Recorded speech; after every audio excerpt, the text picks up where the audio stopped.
we're here today looking at this amazing panoramic photograph of the Vancouver city skyline taken from the rooftop of the Dominion Trust building in 1913 by W.J. Moore.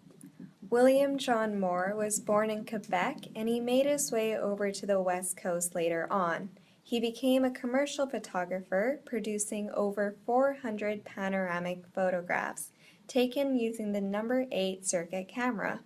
He captured public events as well as images of the citizens and the city itself.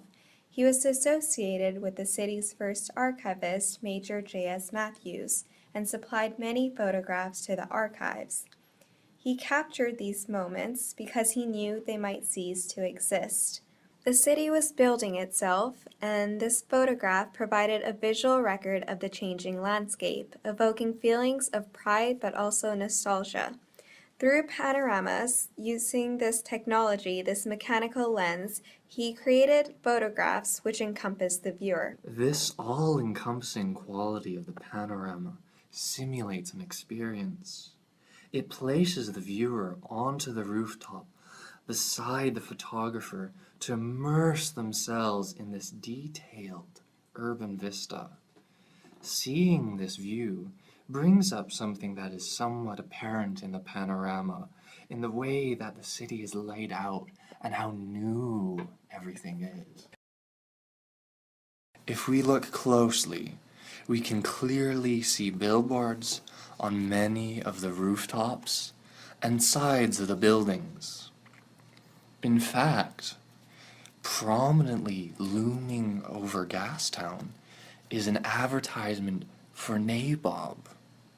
This speaks to the commercialization of the city taking place. Analysis of urban planners during the time described Vancouver as one of the most livable cities with a long-range general plan for urban development.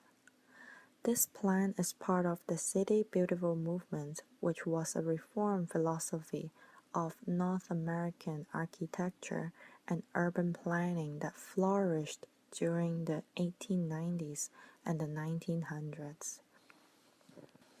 With the intent of beautification and introducing monumental grandeur in cities, the movement, which was originally associated mainly with Chicago, Cleveland, Detroit, and Washington, D.C., promoted beauty not only for its own sake, but also to create moral and civic virtue among urban populations. The particular architectural style of the movement borrowed mainly from the contemporary Beaux Arts and neoclassical styles, which emphasized the necessity of social order, dignity, and harmony. Yes, looking at this photograph, we can see on the right the Dominion building indicator of the Beaux Arts style, which is the style developed in the French Salon in Paris. This style is highly decorative and rich, commonly used for banking and government building in North America between the 1880s to 1920. On an interesting note, this was also the tallest building at the time of the construction in the British Empire, until it was overtaken by the Sun Tower, which we can see in the photograph right next to it. On the left side of this photo, the second hotel in Vancouver is shown being constructed. This building exhibits the Italian Renaissance style. Again, it is a very fashionable European style during the time. This style consists of geometrically arranged columns and semicircular arcs. Precisely.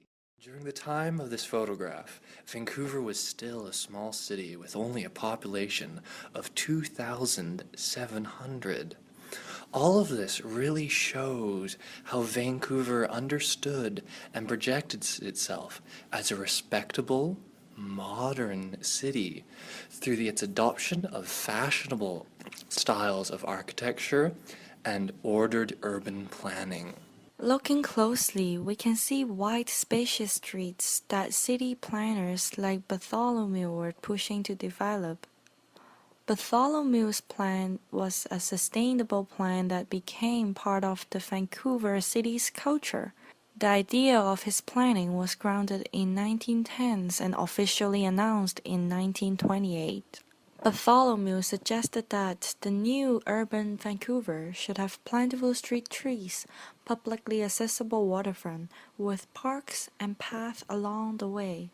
He also planned major street widening, school, community center, and parks should be distributed every 1 to 2 radi. Looking back at the wide streets, we can see few vehicles as during the time cars were used mainly by the rich for pleasure, and more people used bikes.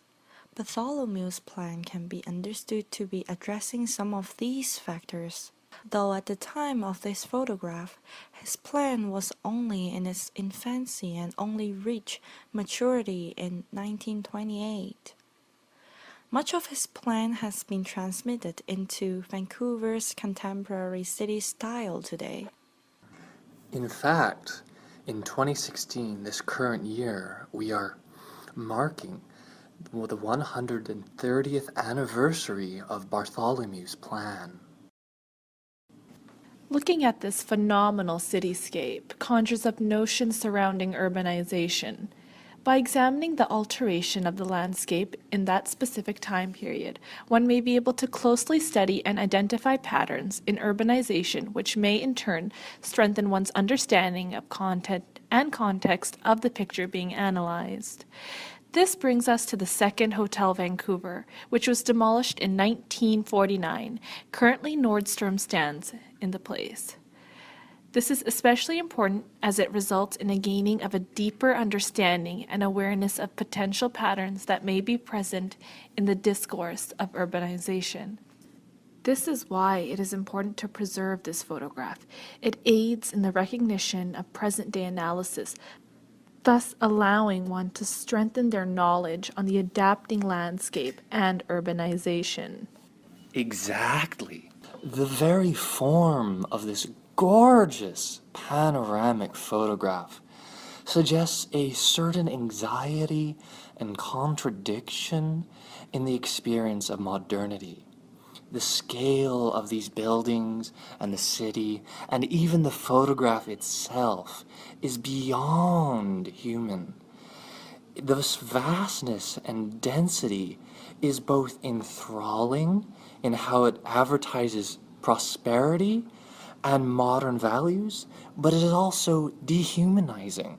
The illusory views of panoramic photography tries to rearticulate the modern city into a digestible, safe, simulated experience.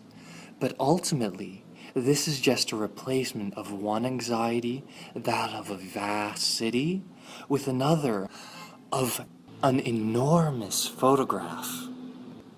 Overall, this photograph evokes in us today a yearning to understand the changes that have occurred and will continue to happen in our city.